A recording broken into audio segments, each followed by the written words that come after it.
Get this opened up in just a moment. So, as we move forward with this, if I could type my password correctly.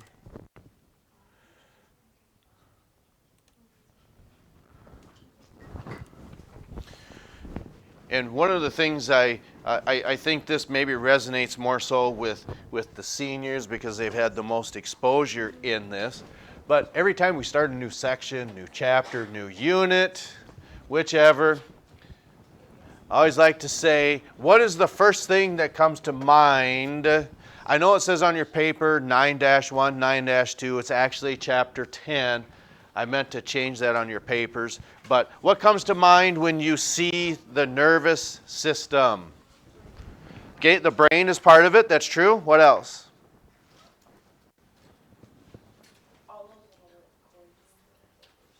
All of those little... You know those, like, I don't know how to explain it, but... Well, you're not doing a very good job. Because I don't know how to. Who speaks Anna talk? No one. Oh, Nobody. you pointed in that direction. Okay. Okay.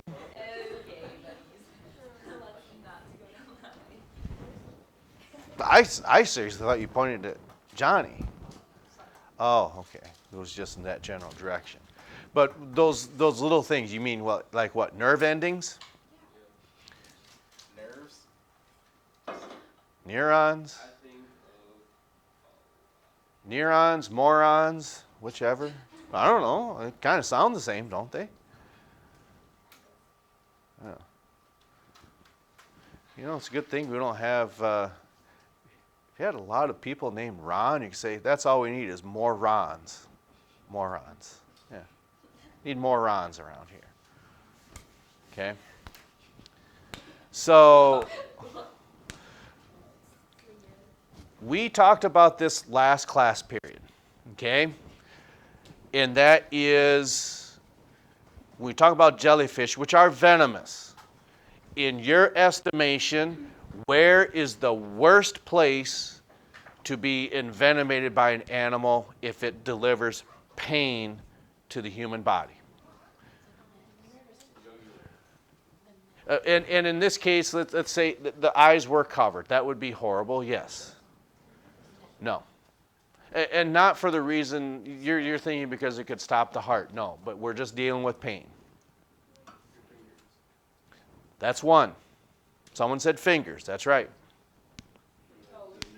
Your feet/toes would be another one. You would think ears, but no. Now you can tell them. The lips. Okay? So you put together the feet, the fingers, and the lips for dealing with pain. Why is that such a horrible, horrible place to be envenomated? Because you have so many nerve endings there. Okay? So the more nerve endings that you have, the more pain that you're going to feel. So when you say ears, it's kind of, it's more so cartilage that's found in your ears. There's what we call hyaline cartilage, that's in between your joints. You have fibrocartilage, which is more so like in your nose and your ears. And then you have elastic cartilage, which is in fibrohyaline and elastic cartilage. That might be found in your rib cage, that type of cartilage. But yes, what are some other functions of your nervous system besides sensations like pain? There's things like, I'm going to pick on women here. You women, you're maybe guilty of this.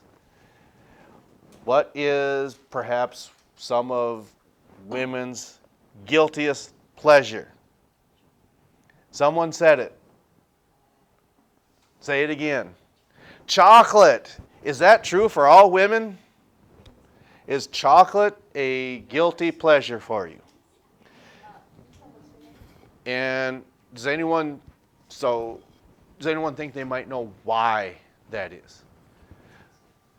Because perhaps women have a better sensation of that taste of chocolate than what men do. So that's why we get a guilty pleasure. You could not care less where they have chocolate, right? I mean, chocolate or granola bar, which are you gonna pick? Oh, well, we're not gonna go that far in depth, but Chocolate chip. oh, well, No, you gotta get it's either okay. So a saltine cracker or a chocolate bar every time. Yeah. Okay, and I never really paid much attention to that sign in the coach's hallway. Not that, and I think perhaps you do a pretty good job of self-policing yourself. What does it say in that hallway? Absolutely not. And because there's someone who actually has an extreme reaction to peanuts. So hopefully, like I said, I haven't seen any issues with that, but then we don't necessarily see everyone coming and going throughout that hallway. Okay, so taste. Touch, we just said. Why would movement be a function of your nervous system?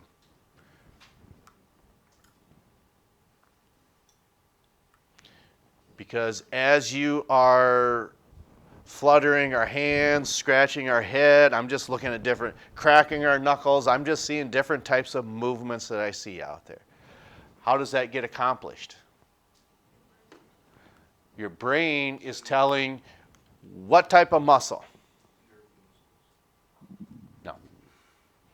There's 3 types of muscles in the human body. What are they? Voluntary, involuntary. Involuntary is smooth muscle.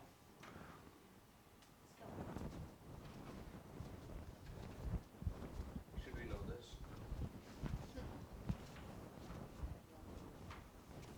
Oh, the one that makes Say that again? No. This would be voluntary muscle. It's on my tie. Heart is cardiac tissue. That's right. Okay? So, with that. So, some functions of our nervous system. Okay? Feeling, thinking, oh, I knew that. Okay? Thinking, memory, and just a sense of awareness. Because when we start talking about the central nervous system in particular, okay, there are 4 functions of your cerebral cortex, which cerebral cortex is just a rather vague term because you actually have 2 of them. You have a left and a right cerebral cortex. That's where the idea that I'm a left brain person, I'm a right brain person, okay? Because it's believed that people who are left-brained are more, maybe more math and science-oriented, more analytics perhaps, and a right-brain person might be one who prefers the liberal arts like English and maybe social studies and things like that. Okay. All right. And when we get into talking about the brain and those assorted structures, we'll get to that. But with memory, for instance, okay, how long does memory last?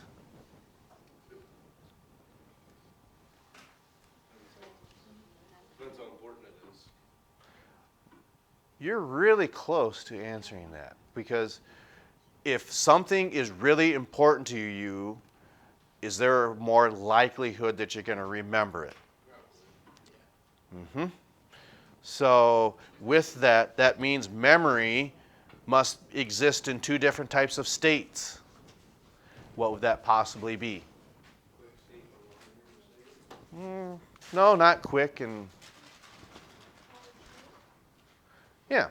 So with our short-term memory, it could be something like when I'm filling out the lunch menu for the week, okay? Look at the announcements, okay? And read Monday, Tuesday, Wednesday, Thursday, Friday. And then with a little bit of luck, by the time I leave from here and go over to here and write them down, hopefully we haven't forgot. That is short-term memory, okay? Then when it comes to this, okay, what's true about your parietal cells? So, well, of course they're important, but why did you not forget that? Not only that, because it's important too, maybe. Because you make that correlation, sometimes that really reinforces that concept. And since you haven't forgot it today, when you learned it 7 days ago, 10 days ago, there's really no, let's say, correlation on how long memory lasts. But when we say long-term memory, could be 10, 20, 30 years, because you really haven't experienced that enough yet. Yes, we could say, gosh, I remember, what do you think your most long-term memory is? Maybe 15 years might be about the limit. What would your earliest memory possibly be? And it could be a pleasant memory, like a birthday party, or maybe it is an unpleasant memory where, oh boy, it was Halloween time or something and you got scared to death about something. Maybe walk through a haunted house or something like that. Sometimes you might not forget things like that. And also, unfortunately, when we say this, I can't remember what class was in Mr. Deitch's room that was on 2 weeks prior, 2 weeks prior to this was September 11th. You don't remember that. Why not? One, you weren't born yet, and even if you were, you probably wouldn't have been old enough. So Mr. Deitch had asked the question, where were you on September 11th in 2001? And right away was teaching a class just like this that only had 2 students in it. I don't really remember what the conversation was, but certainly remember the classroom, the time of day, and who it was that came in and said, man, a plane just crashed into the World Trade Center. And I think, well, at the time, I just said, well, so?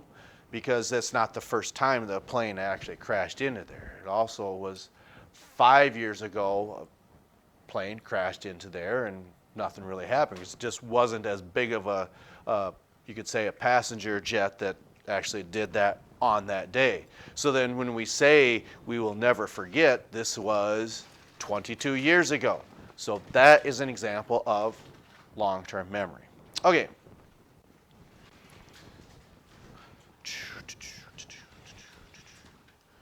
So what might be another term for a sense of awareness?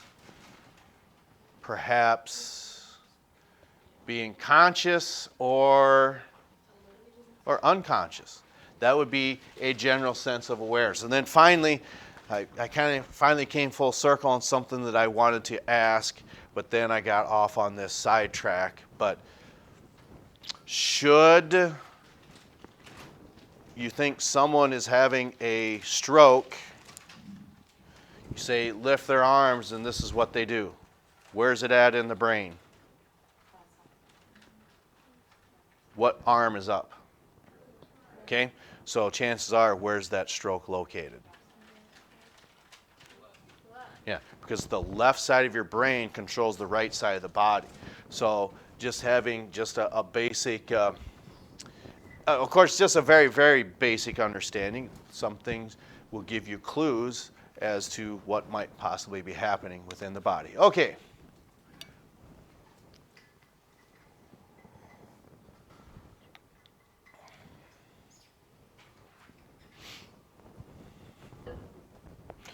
So then I believe this is probably at the end where we'll stop for today because I can't read that. I don't have my. Let me go grab my glasses because it gives a preview of what the next slide is, but the print is so small. And weren't going to do a whole lot today. So, yeah, I think that's just as good a place to stop as any when we get to the end here.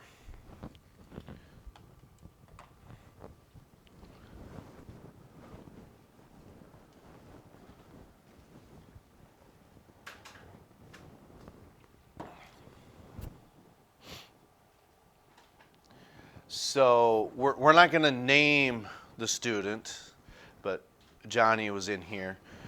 When we were showing this about the box jellyfish, does this type of interaction happen with you? Some of these, a physical change can be something that you hear, something that you see. If you see or the sound of someone about to throw up or see someone throw up, is that, oh my God, I cannot look at that or hear that? Does that bother anybody? It does. Okay. What about the sight of blood? Sight of blood bother you? Yeah. So it's these types of things that can happen within your nervous system that cause these physical and chemical changes. Okay? And when we see these changes, it's happening in your stomach. And what we call nausea. It might cause you to vomit. Okay, like I said, that's just as good a place to stop as any. Next week we will continue with this. And again, this is a really long unit, so I think it'll probably be quite a while before we get to an evaluation with this. We'll catch up to you next time.